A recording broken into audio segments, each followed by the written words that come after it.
Bernard Lavallée, bonjour. Bonjour. Vous êtes professeur donc émérite de civilisation latino-américaine à l'université de Paris Sorbonne Nouvelle 3. Vous êtes spécialiste de l'Amérique coloniale, auteur d'une biographie notamment de Pizarro, de Bartolomé de las Casas.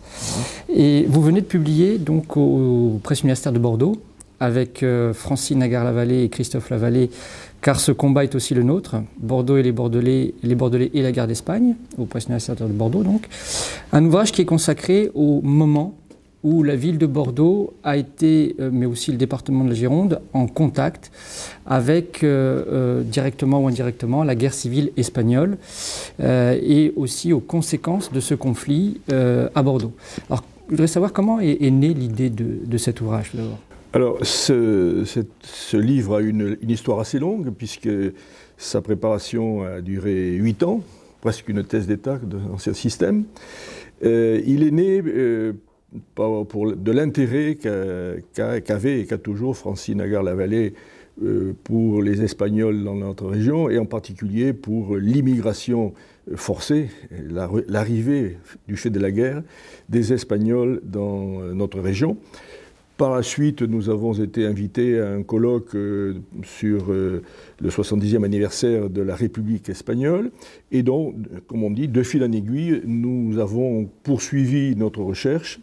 Et à 3, puisque c'est un livre à 3 auteurs, comme vous l'avez dit.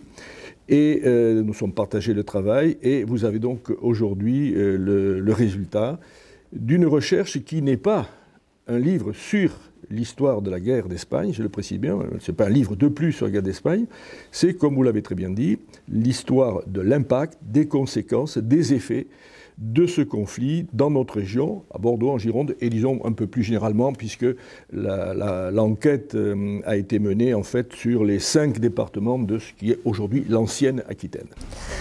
Alors votre étude ne commence pas en 1936, mais remonte au début du XXe siècle, car vous rappelez la présence à Bordeaux d'une grande communauté, une importante communauté espagnole, environ 8500 personnes en 1926 d'après le recensement de 1926.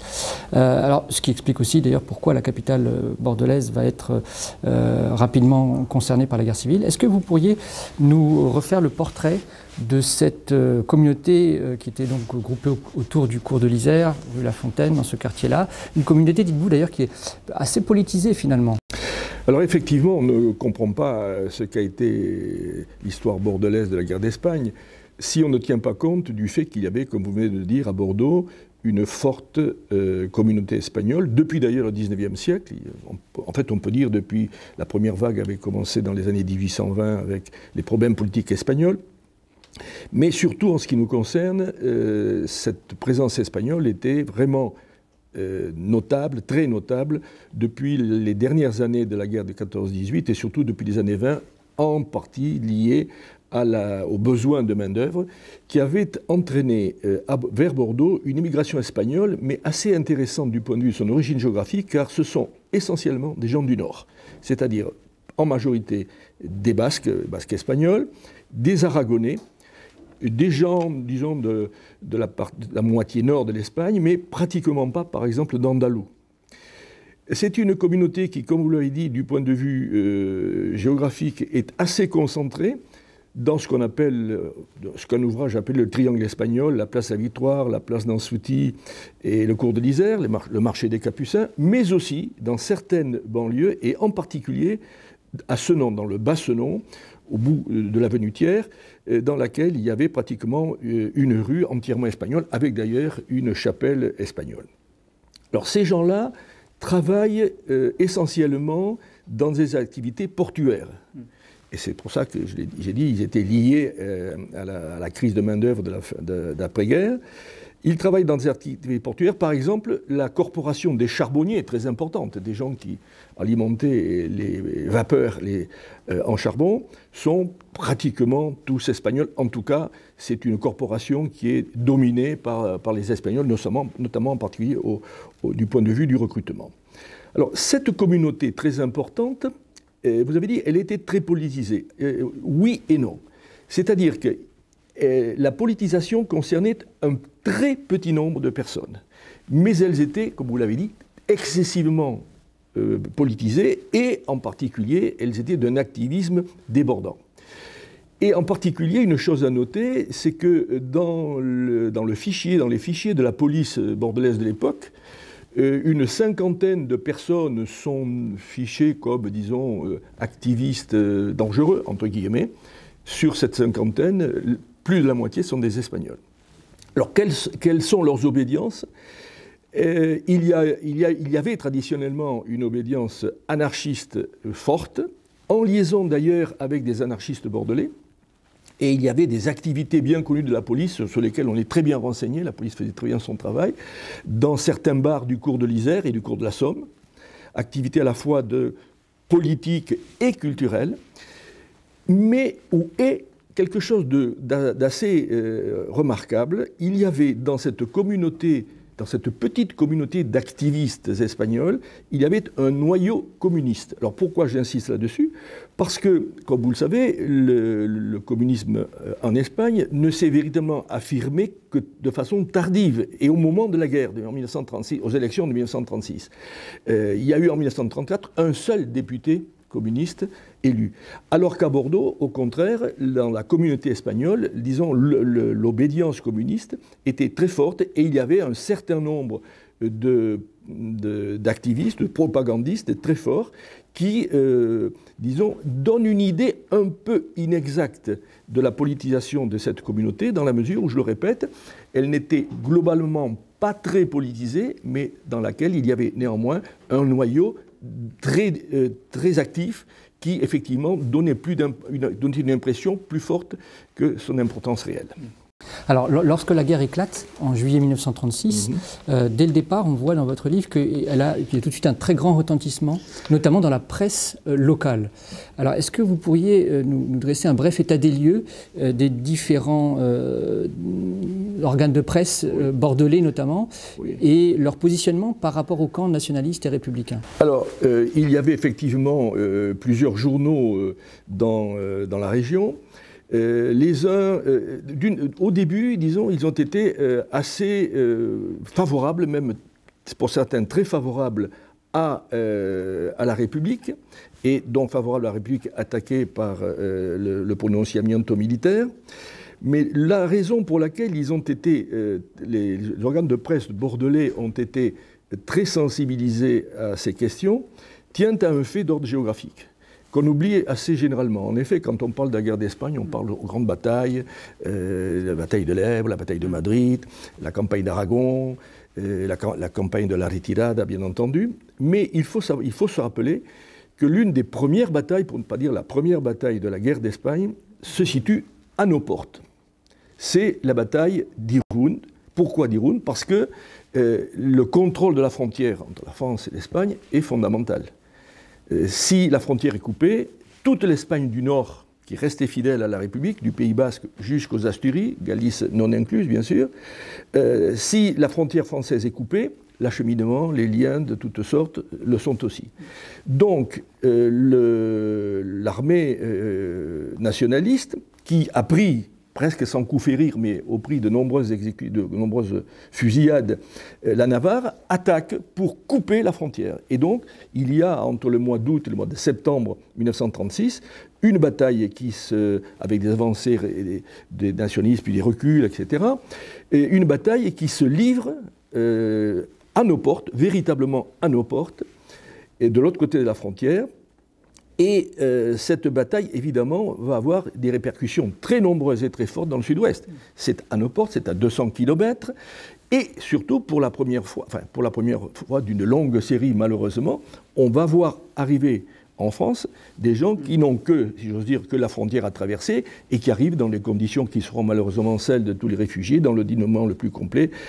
Et de l'autre côté, il y a aussi autre chose à signaler, qui explique l'importance des échos de cette bataille dans notre région, c'est que pour la première fois, il va y avoir des volontaires étrangers.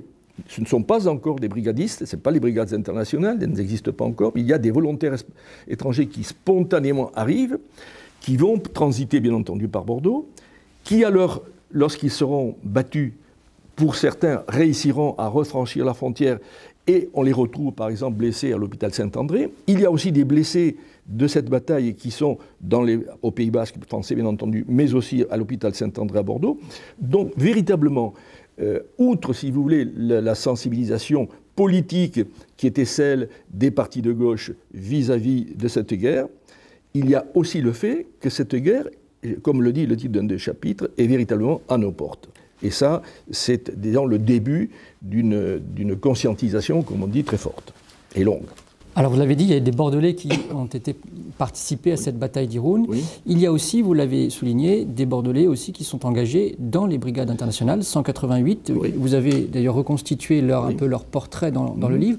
Qui étaient ces volontaires bordelais? Alors, il faut dire d'abord que les volontaires de brigades internationales, malgré un livre qui leur a été consacré au milieu des années 90, le livre de Rémi Skoutelski, sont les grands oubliés de l'histoire de la guerre d'Espagne, en particulier, je dirais, les volontaires français. Ce n'est pas le cas des volontaires anglais, ce n'est pas le cas des volontaires américains, mais les volontaires français, on pourrait réfléchir sur les raisons, sont vraiment des grands oubliés de l'histoire. Alors, qui sont les volontaires français bordelais? Par bordelais, nous avons entendu les gens soit qui sont nés à Bordeaux, soit qui sont revenus à Bordeaux à l'issue de leur guerre, soit qui avaient habité Bordeaux pendant un certain nombre d'années avant leur engagement. Alors, qui sont-ils?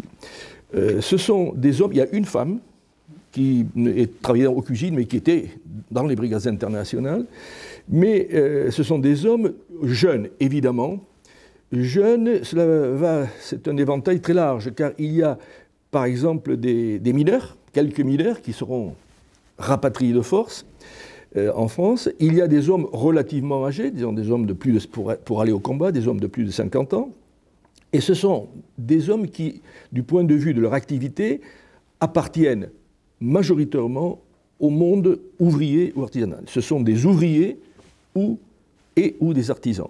Et très souvent, des gens qui sont en liaison avec les activités portuaires, on revient sur ce que j'ai dit des Espagnols tout à l'heure, ou qui travaillent, disons, dans l'industrie lourde, la sidérurgie, car il y avait une sidérurgie à Bordeaux, les chemins de fer, mais dans la partie, disons, technique d'entretien des voies. Mais au-delà de cette majorité ouvrière, il y a aussi des gens de tout horizon. C'est-à-dire qu'il y a des cadres, des techniciens, il y a des ingénieurs, il y a des gens qui ont fait des études supérieures, voire dans des grandes écoles de Paris.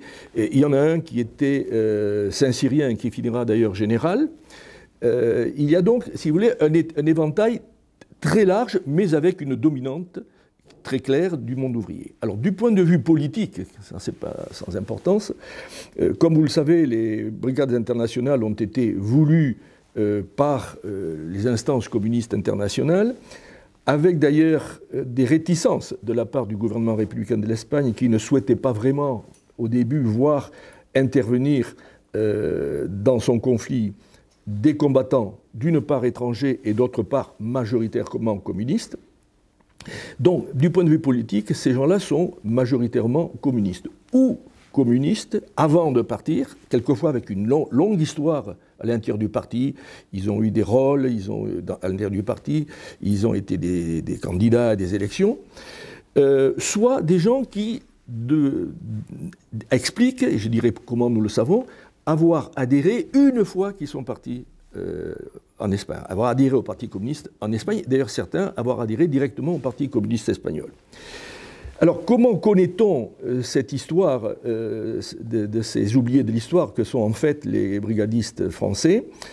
Bien entendu, on trouve des indications en cherchant, en travaillant beaucoup, et de ce point de vue-là, c'est Francine Agar-Lavallée qui a fait cette recherche. Mais la source principale, c'est une source qui a été photocopiée, je dirais heureusement, pendant une courte période au cours desquelles les archives moscovites ont été accessibles. Et donc on a là 70, je crois, ou plus de 70 rouleaux de microfilms dans lesquels il y a, alphabétiquement, c'est-à-dire par cas individuel, il y a des documents. Alors ces documents sont de nature très diverse, des dénonciations, des lettres de ou les lettres A, mais il y a surtout quelque chose, c'est que lorsque les brigades internationales ont été, lorsque la décision a été prise de les dissoudre, les brigadistes ont été rassemblés dans 3 camps, en Aragon et surtout en Catalogne. Et là, avant d'être démobilisés, ils ont rempli des formulaires en français, en espagnol ou en allemand, pour ceux qui ne parlaient ni l'espagnol ni le français, dans lesquels ils ont donné leur biographie, les éléments essentiels de biographie, mais encore là, il faut être très prudent parce que certains, notamment ceux qui venaient des pays de l'Est européen, n'ont pas forcément donné leur véritable nom. Ils donnent leur origine, ils donnent leur métier, ils expliquent quelles ont été les batailles auxquelles ils ont participé, les blessures qu'ils ont eues, et leur histoire, en particulier leur motivation à l'engagement. Et là, on voit effectivement que l'élément politique et disons, l'adhésion à l'idéal communiste était très important. Néanmoins, je crois qu'il ne faut pas non plus oublier que si la majorité de ces volontaires étaient communistes ou, disons, très proches du parti, il y avait aussi des gens qui n'étaient pas communistes, il y avait des socialistes. Nous avons trouvé un document dans lequel un ancien brigadiste dit être parti en Espagne avec 10 camarades socialistes de Bordeaux. Malheureusement, nous n'en avons pas trouvé la trace. Il y avait aussi des anarchistes, il y avait aussi des sans-partis, mais il faut bien dire que la situation de ces anarchistes, surtout des anarchistes, mais aussi des socialistes ou des sans-partis, n'a pas toujours été facile ou facilitée dans les brigades.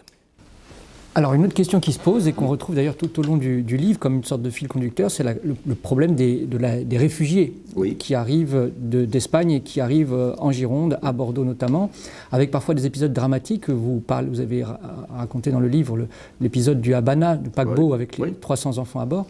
De manière générale, comment s'est passé l'accueil de tous ces réfugiés à Bordeaux et en Gironde? Oui, alors il faut dire comment a eu lieu cet exode espagnol vers Bordeaux.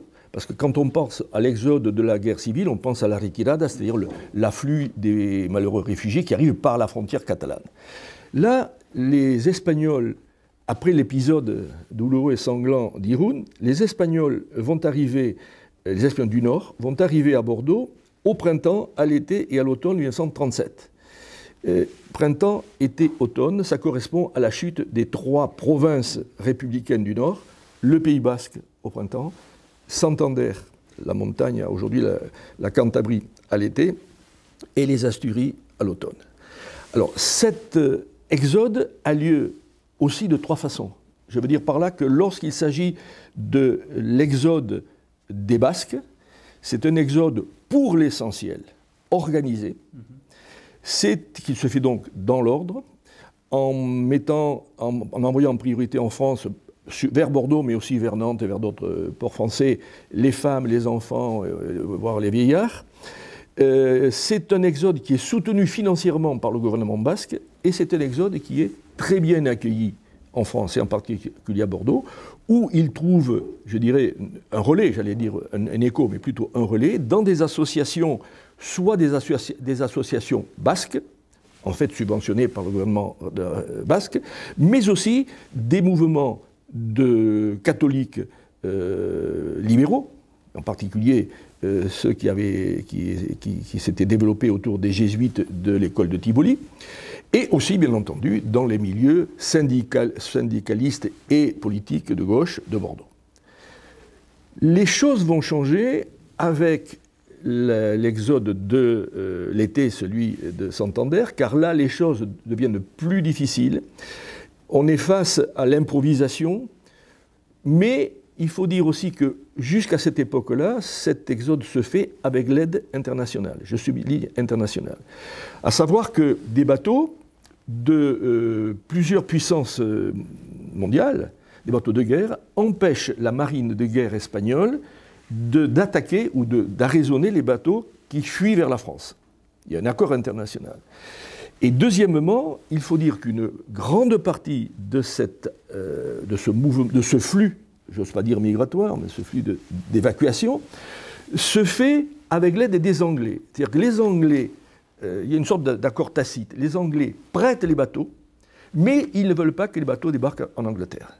Autrement dit, ils déroutent des bateaux, ils paient des bateaux qui transportent ces malheureux vers les ports français, essentiellement Pauillac et le Verdon pour chez nous, La Rochelle et Rochefort et Nantes, et quelquefois des ports bretons un peu plus au nord. Et la troisième phase, là, c'est véritablement le sauve qui peut, c'est les Asturies. Ça se produit dans des conditions innommables. Les bateaux sont attaqués, repris, bombardés. Les bateaux souvent ne sont pas conduits par des gens qui savent les mener. Et en particulier, citons le cas d'un bateau qui est arrivé à Bordeaux, ils croyaient qu'ils étaient à Bayonne. Vous voyez la précision. Il y a des bateaux qui échouent sur les côtes hollandaises. Et donc, évidemment, ces trois flux successifs amènent dans notre région plus d'une centaine, environ 120 000 personnes. Alors, la question que vous avez posée, comment sont-ils accueillis? Au début, ils sont bien accueillis, c'est-à-dire que les autorités sanitaires et politiques, nationales et municipales bordelaise mettent en place, dans la mesure du possible, un accueil humain et décent.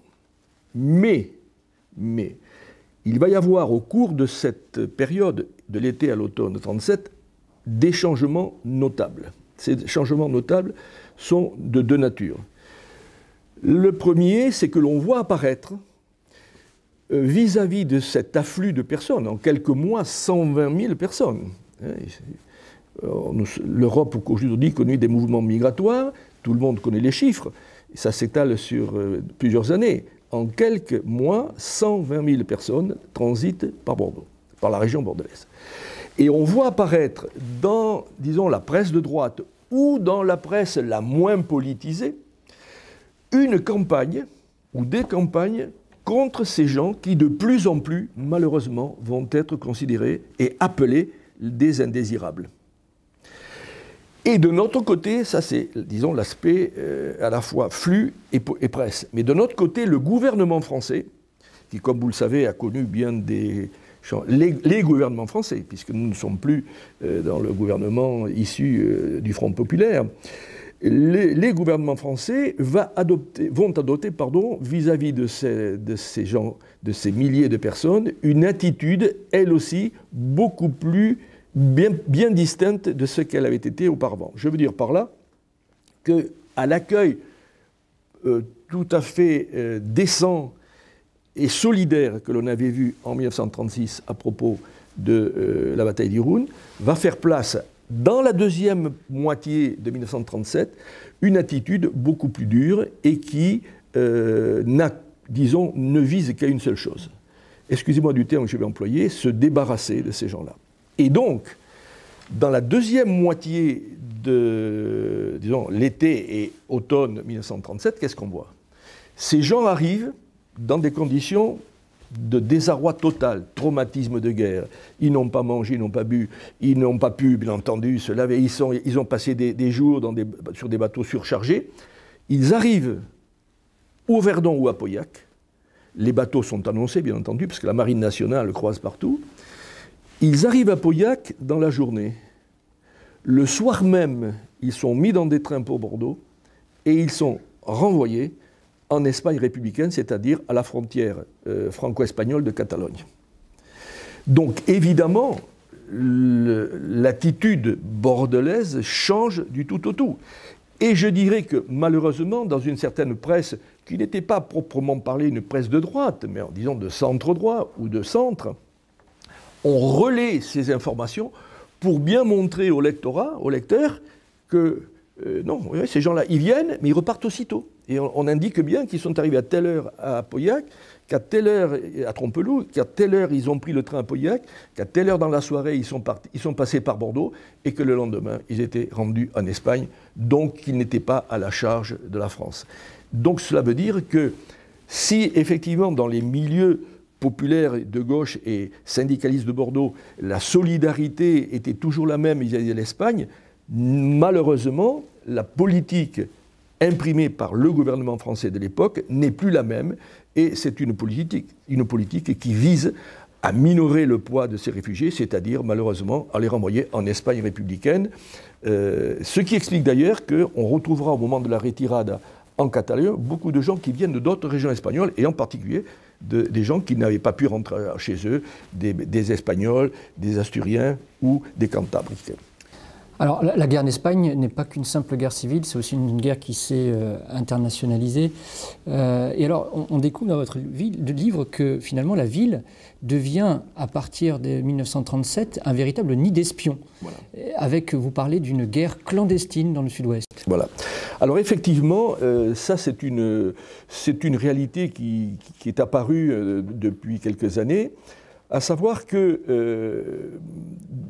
étant donné l'importance de la population espagnole stable ou anciennement installée à Bordeaux, et surtout de ces milliers d'émigrés qui sont quand même restés, parce que tous ne sont, mais il est forcé, parce que tous ne sont pas repartis, le pouvoir espagnol nationaliste avait bien conscience que le Sud-Ouest était une région très importante et ultra sensible pour lui. Et comme vous voulez le dire, effectivement, dès la fin de la mai 36, c'est-à-dire au début de la guerre, on voit, la police découvre à Bordeaux des officines, des ateliers ou des garages dans lesquels étaient entreposés ou se fabriquait du matériel de guerre. En particulier, on découvre un trafic d'avions qui passait par Sarre. On découvre un ingénieur bordelais qui, dans un de ses garages, fabriquait des fléchettes de bombardement, parce qu'à l'époque, ça se faisait beaucoup. Enfin, on s'aperçoit qu'il y a toute une série, disons, de réseaux qui se mettent en place pour aider soit les républicains, soit les nationalistes. Et les choses se compliquent parce que, effectivement, le renseignement espagnol, le renseignement militaire espagnol qui est de l'autre côté de la frontière, est particulièrement développé, trouve des appuis très nets dans notre sud-ouest auprès de gens qui sont connus pour leurs opinions d'extrême droite, ou disons qui correspondent aux idéologies qui sont dans le camp nationaliste. Et donc, on voit effectivement des choses se passer, comme par exemple des attentats visant à détruire un camp d'entraînement des républicains espagnols sur le petit aérodrome de Villeneuve-sur-Lot. Il y a aussi des officines plus ou moins ouvertes, et puis alors il y a des véritables coups de main.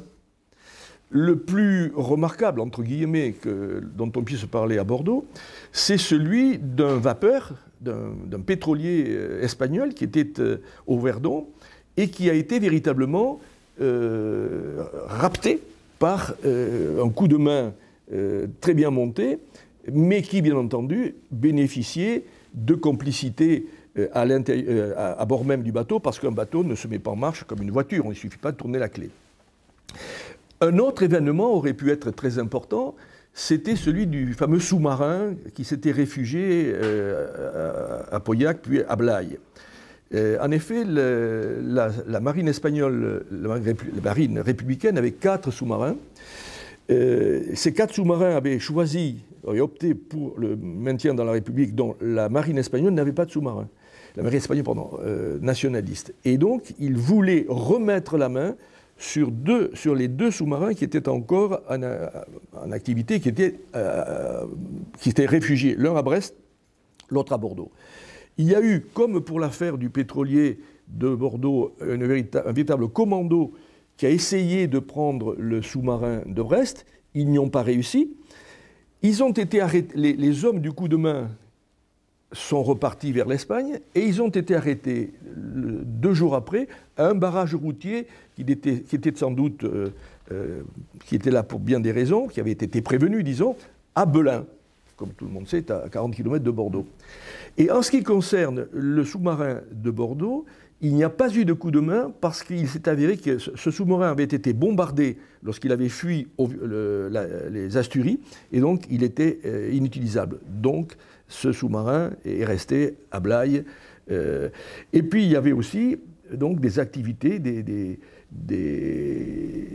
agents espagnols qui passaient la frontière sans aucun problème parce qu'ils jouissaient de complicité en particulier d'une société bien connue d'import-export et de transport transfrontalier, qui existe toujours. Et le chef de ces agents était le commandant, puis colonel, puis général Troncoso, qui a d'ailleurs fini sa vie dans un poste éminent, puisqu'il a fini sa carrière comme président de la Fédération espagnole de football, et qui venait en France, au vu et au su de tout le monde, et qui venait voir ses agents, les organiser. Donc, effectivement, comme vous l'avez dit, il y avait une ambiance véritablement très étonnante de compénétration des services nationalistes dans le sud-ouest, d'autant plus que, et on leur a consacré un certain nombre de pages, il y avait une véritable officine, une sorte d'ambassade, entre guillemets, nationaliste, mais plutôt carliste, en fait, d'obédience carliste, qui se trouvait à Saint-Jean-de-Luz, la fameuse villa Nacho Enea. Alors, à partir de 1939, c'est la fin de la guerre civile. Il y a la retirada, vous l'avez rappelé. On croise d'ailleurs à Bordeaux des noms comme ceux de Manuel Azaña, qui est à Arcachon. Pablo Neruda aussi, qui organise des départs d'Espagnols vers l'exil, finalement. Quelle a été la place de Bordeaux et de Gironde, diriez-vous, dans cette retirada?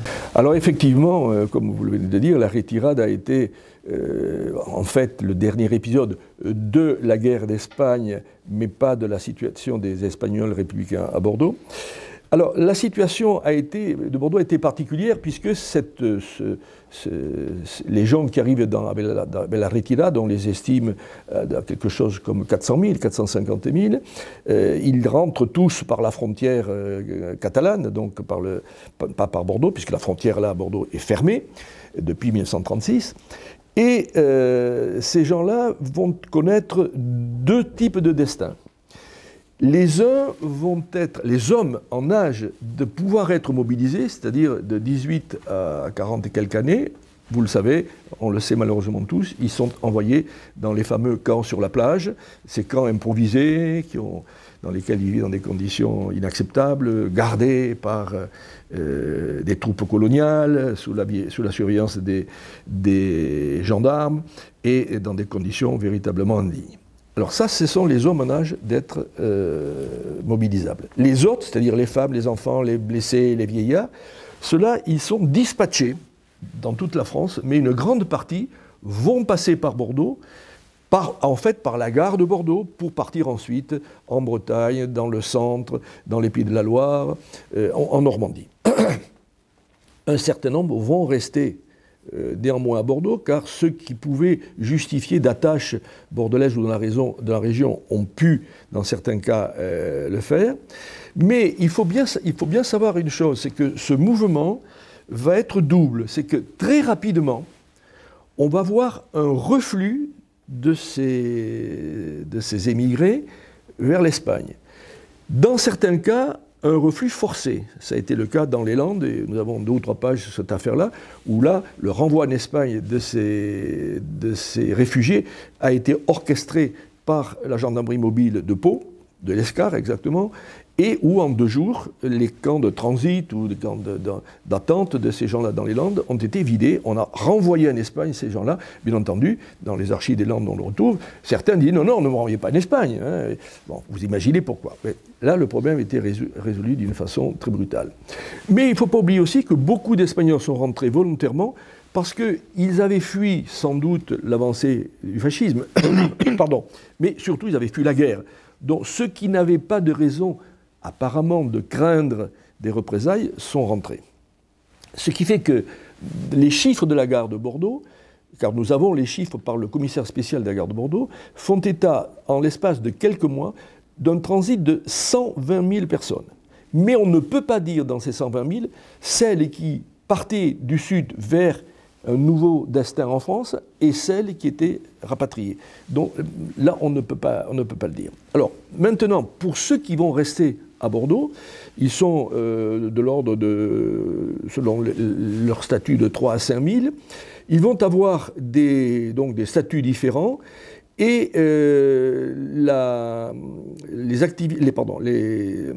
les instances administratives préfectorales vont par tous les moyens essayer de les intégrer à l'économie nationale. C'était l'expression qui était consacrée, c'est-à-dire leur trouver une activité. Ces activités seront de nature très diverse. Il y a eu, effectivement, et on donne la liste de ces emplois, il y a eu des gens qui étaient très difficilement recasables en France, parce qu'il y avait des métiers qui, évidemment, ne pouvaient pas exercer en France. Et donc, ces gens-là vont se trouver dans une situation très ambiguë. Et il faut dire aussi que dès la fin de la guerre, je dis bien de la guerre, je ne parle pas de l'occupation, la politique administrative et préfectorale à leur égard va devenir de plus en plus tatillonne. Et on va prendre, la préfecture prendra à leur égard, sur les instances du gouvernement, des mesures de plus en plus coercitives, de façon à, disons, intégrer, je le répète, ces gens-là à l'économie nationale, mais surtout, ce que ne voulait pas le gouvernement français et la préfecture, c'est qu'il y ait des gens, des Espagnols, qui n'aient pas en quelque sorte de point fixe, qui soient des gens un peu à l'abandon et qui n'arrivent pas à s'intégrer, je ne dis pas l'économie, mais à la société française. Et là, on a commencé à voir dès 1940 des mesures, disons, assez strictes qui vont déboucher très rapidement sur ce qu'on appelait les CTE, les compagnies de travailleurs étrangers, c'est-à-dire que les Espagnols qui n'avaient pas de point de chute, disons, et qui étaient jusqu'à l'âge de 45 ans, vont être obligatoirement engagés dans des structures paramilitaires, c'est-à-dire des gens qui vivaient militairement, ils avaient un uniforme, ils étaient encadrés par des sous-officiers de l'armée française, ils recevaient une solde, ils étaient encasernés et ils étaient employés à des travaux divers. Par exemple, dans notre sud-ouest, enfin en Gironde, c'était des camps de bûcheronnage dans la forêt médocaine. Mais justement, votre livre ne s'arrête pas en 1939, mais vous allez un peu au-delà, vous allez jusqu'à la Seconde Guerre mondiale. Et justement, pour les Espagnols qui sont restés, qui finalement sont passés d'une guerre à l'autre, de la guerre civile à la guerre mondiale, quelles ont été l'attitude de ces Espagnols pendant cette guerre, et notamment leurs difficultés face à l'occupation ? Alors, effectivement, il y a un chapitre qui s'appelle « Être espagnol dans Bordeaux occupé ».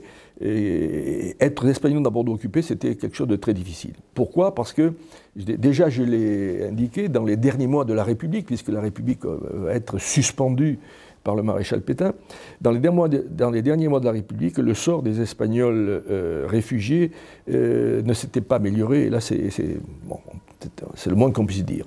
Mais évidemment, avec l'arrivée de l'État français, les choses se compliquent de beaucoup. Il ne faut pas oublier que le maréchal Pétain, avant de venir à la tête de l'État français, avait été le premier ambassadeur français auprès du maréchal Franco. Et donc, l'attitude générale du nouveau gouvernement de Vichy à l'égard des réfugiés espagnols va être une attitude à tous égards négative, c'est-à-dire de suspicion, d'enfermement pour certains et de répression pour la plupart. Alors, pour ce qui est de Bordeaux, comment les choses se passent-elles ? D'abord, du point de vue policier, la surveillance des Espagnols rouges, comme on les appelait, cette surveillance est accrue et elle est malheureusement très efficace. Pourquoi ? Elle est très efficace pour deux raisons. D'abord, parce qu'elle est confiée à un certain commissaire Poinçot, qui finira fusillé à la Libération, et je reparlerai de lui tout à l'heure. Poinçot, malheureusement pour les Espagnols, les connaissait particulièrement bien ce milieu, parce que c'est lui qui, au sein du commissariat spécial de la gare de Bordeaux, avait été chargé de l'encadrement, c'est-à-dire de la surveillance des réfugiés espagnols. Donc il connaissait très bien ce milieu, et vraisemblablement, il avait des informateurs au sein de ce milieu. Les Espagnols sont l'objet, dans des communes où ils sont nombreux, par exemple à Senon, ils sont l'objet de, non pas de rafles, mais disons systématiquement, un jour, on décide de contrôler tous les Espagnols qui habitent à Senon. Tous, appartement par appartement. Ils sont l'objet de rafles, il faut bien le dire aussi, dans les hôtels. Par exemple, tel jour, à plusieurs reprises, on va dans les hôtels et tous les Espagnols qui passent la nuit à l'hôtel sont arrêtés. Et puis, il y a aussi un autre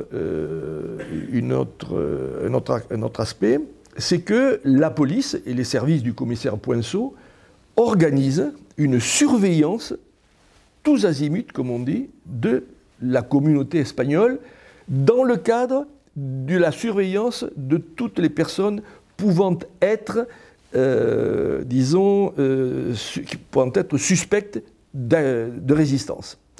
Et heureusement pour l'historien, nous avons les fiches du service que nous avons utilisées et dans lesquelles, sur 400 et quelques fiches, je dis bien, un fort pourcentage est constitué. Alors, non pas forcément d'Espagnols, mais de gens dont le nom est d'origine espagnole, qui quelquefois étaient nés en France, avaient 80 ans, mais qui, pour le seul fait de s'appeler Lopez ou Hernandez, étaient suspects aux yeux de la police, qui d'ailleurs rappellent leur activité. Alors, pour ceux qui étaient véritablement espagnols, on dit qu'il a été dans tel régiment, on dit qu'il a combattu, etc. Ou pour ceux qui étaient des Français d'origine plus ou moins lointaine espagnole, on rappelle par exemple qu'en 1936, ils avaient chanté l'Internationale de je ne sais où, ou qu'ils avaient recueilli des fonds pour la République espagnole. Donc voyez comment les choses se passent. Et puis, alors, il y a aussi une véritable chasse à l'espagnol qui s'organise. Et elle est la conséquence, en partie, de la politique, de la police dont je viens de parler. Mais cette chasse aux Espagnols, elle a lieu en principe, enfin, disons la raison officielle est la suivante. Comme vous le savez, Bordeaux était la base la plus au sud des sous-marins, des U-boots allemands, à la base sous-marine qui existe toujours. Et cette base sous-marine avait besoin de beaucoup de main-d'œuvre. On estime qu'il y a eu plus de 5000 personnes qui avaient des statuts très divers, parce qu'il y avait même des travailleurs libres, mais avaient des statuts très divers, ont participé, contraints ou forcés, contraints et forcés souvent, à la construction de cette base. Majoritairement, les travailleurs qui vont être utilisés, plus de la moitié, environ un peu plus de la moitié, sont des Espagnols. Ce sont des gens qui proviennent des bataillons de travailleurs, des compagnies de travailleurs étrangers dont j'ai parlé, mais ce sont aussi des Espagnols qui sont en quelque sorte raflés, qui n'avaient pas de travail particulier et qui sont donc raflés par les autorités françaises ou allemandes et qui sont contraints d'aller travailler. Alors, c'était très compliqué parce que ces travailleurs, dans un premier temps, vivaient à Saint-Médard, à l'ancienne poudrerie, dans les baraquements de travailleurs étrangers déjà de l'ancienne poudrerie, et ensuite on les a transférés à la caserne Niel, qui est aujourd'hui le centre Darwin. Il n'y avait là que la Garonne à traverser, tous les matins il y avait des barges qui les y amènaient. Et pour ces Espagnols, le sort qui leur est, enfin, pour ces Espagnols et tous les travailleurs obligés, parce qu'il y avait là des condamnés de droit commun, il y a eu deux années de conscrits qu'on a envoyés. J'ai un de mes parents qui y est allé, hollandais, on l'a envoyé là. Au lieu de leur faire le STO en Allemagne, on les a envoyés à la base sous-marine. Donc vous voyez, il y avait de toutes sortes de gens. Mais en ce qui concerne les Espagnols, donc, je l'ai dit, ils constituaient la moitié des effectifs. Et, bien entendu, cette masse de travailleurs, cet ensemble d'Espagnols, avait des statuts divers, avait aussi des rapports avec la ville, car, comme je vous dis, il y avait aussi des travailleurs libres. Donc, il y avait des Espagnols qui s'étaient volontairement engagés. Il y avait un agent allemand qui parlait espagnol, qui avait fait le tour de la région pour obtenir des engagements de travailleurs espagnols libres à la base sous-marine.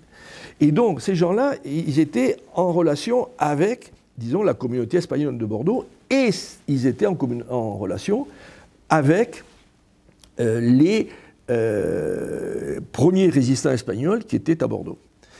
Et d'ailleurs, à une époque, le chef de la résistance espagnole à Bordeaux, était caché. Il était caché où? Il était caché sous un faux nom à la base sous-marine comme travailleur espagnol libre. Donc, vous voyez, parce qu'il pensait que là, il était protégé, bien entendu. Mais malheureusement, il a été pris. Ce qui fait qu'à plusieurs reprises, il y a eu des distributions de tracts, il y a eu des grèves du zèle, si on pourrait appeler ça comme ça, il y a eu du bris de matériel intentionnel, et les Allemands, évidemment, ont bien compris de quoi il s'agissait, et ils ont démantelé à plusieurs reprises de petits réseaux de résistants espagnols à l'intérieur de la base. Nous le savons parce que les fiches des personnes qui ont été prises sont dans le fichier de la police dont je vous ai parlé. Alors, deuxième élément très important pour connaître la situation des Espagnols à Bordeaux pendant l'occupation, c'est un fichier d'une nature tout à fait différente, où là, il y a plus de 700 dossiers.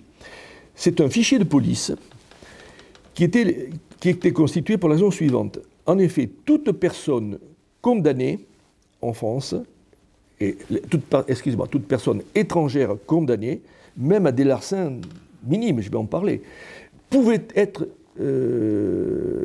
expulsée de France.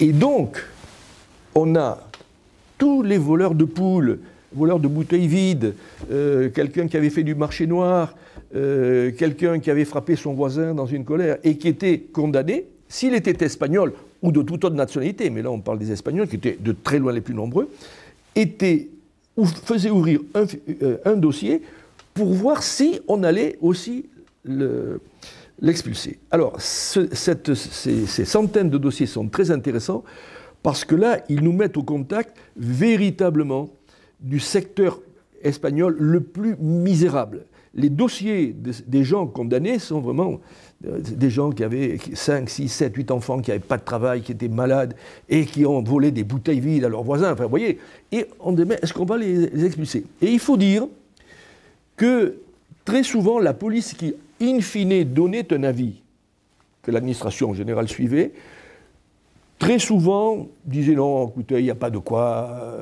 faire une affaire pour un larcin de cette nature. C'est souvent les policiers, non, ils ont volé parce qu'ils avaient faim, ils étaient dans la misère, etc. Mais ces dossiers sont extraordinairement importants et intéressants. Bien sûr, c'est un secteur très particulier de la population espagnole, mais c'est un secteur qui existait et qui comprenait des centaines de personnes. Enfin, dernier élément, pour la connaître, pour savoir ce qu'était la vie des Espagnols dans Bordeaux occupé, c'est le camp de Mérignac. Au mois d'octobre 1940, les autorités françaises avaient créé un camp, avaient rassemblé ce qu'on appelait à l'époque les Romanichels, les Roms. Et on les avait installés dans un premier temps dans un ancien hôtel des immigrants qui se trouve 24 au quai des Chartrons. Il y a maintenant un grand supermarché à la place. Et ensuite, on les a transportés à Mérignac. Alors, ce camp de Mérignac fait partie de ces camps d'internement dont sur lequel Viévorka a fait un livre. Et il y en avait partout en France. Et donc, après les Roms, on a vu arriver des communistes français, puis des Espagnols aussi, communistes ou pas, et puis on a vu arriver toutes sortes de personnes. Alors, et in fine, ce camp a été le camp de transit pour les Juifs bordelais ou du Sud-Ouest, en attente malheureusement de ce que vous savez. Alors, ce camp, qui a suscité beaucoup de discussions récemment, ce camp était un camp complexe et, je dirais, ambigu. Pourquoi? Parce que pour certains, c'était véritablement un camp de concentration. Pour les Juifs, c'était le pré-camp de concentration.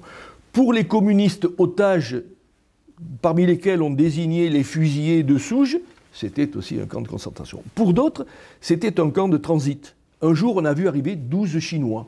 Pourquoi? Bon. Autrement dit, on envoyait à Mérignac tous les gens suspects. Et une fois qu'ils étaient là, qu'ils étaient sous clé, on examinait leur statut. Alors, ceux qui étaient connus pour des activités de résistance guerrière, les armes à la main, ceux-là, ils étaient remis à la police allemande qui traitait leur cas, vous imaginez comment, soit au Fort du Ha, soit à la commandanture militaire, dont l'annexe était la prison militaire du tribunal militaire de Bordeaux, rue de Pessac. D'autres sont restés là jusqu'à la fin. Et surtout, puisqu'on parle des Espagnols, ce camp était le camp dans lequel on envoyait les Espagnols arrêtés ou raflés, on examine leur cas, et si leur cas était pour le moins douteux, aussitôt on les remettait aux autorités allemandes et on les envoyait travailler à la base sous-marine. J'ajoute qu'il y avait beaucoup d'évasions à la base sous-marine, et les gens qui étaient repris étaient aussitôt renvoyés là. Et puis, pour les Espagnols, il y avait aussi au camp de Mérignac une autre perspective qui n'était pas du tout réjouissante, c'est que les gens qui étaient connus pour leurs activités communistes, disons les choses comme elles sont, étaient remis aux autorités allemandes qui les renvoyaient en Espagne, où, comme vous l'imaginez, ces personnes étaient évidemment attendues. Voilà, si vous voulez, quels pouvaient être les divers destins de cette communauté espagnole dans Bordeaux. C'était une communauté qui était, disons, soupçonnée et par les autorités françaises et par les autorités allemandes. Et je vais vous donner un exemple, ça sera le dernier, qui montre bien un peu la paranoïa qu'il y avait à leur égard. Comme vous le savez, Bordeaux a été le théâtre d'un attentat contre 2 officiers allemands sur les boulevards, au croisement du boulevard et de la rue de l'Ormemort, pour ceux qui connaissent Bordeaux. Et ça fait partie de ces attentats voulus et organisés par le parti de la résistance communiste à Paris, le colonel Georges, c'est bien le plus connu, à Nantes, il devait y en avoir un à Rouen mais qui n'a pas pu se faire, et à Bordeaux. Et à Bordeaux, non.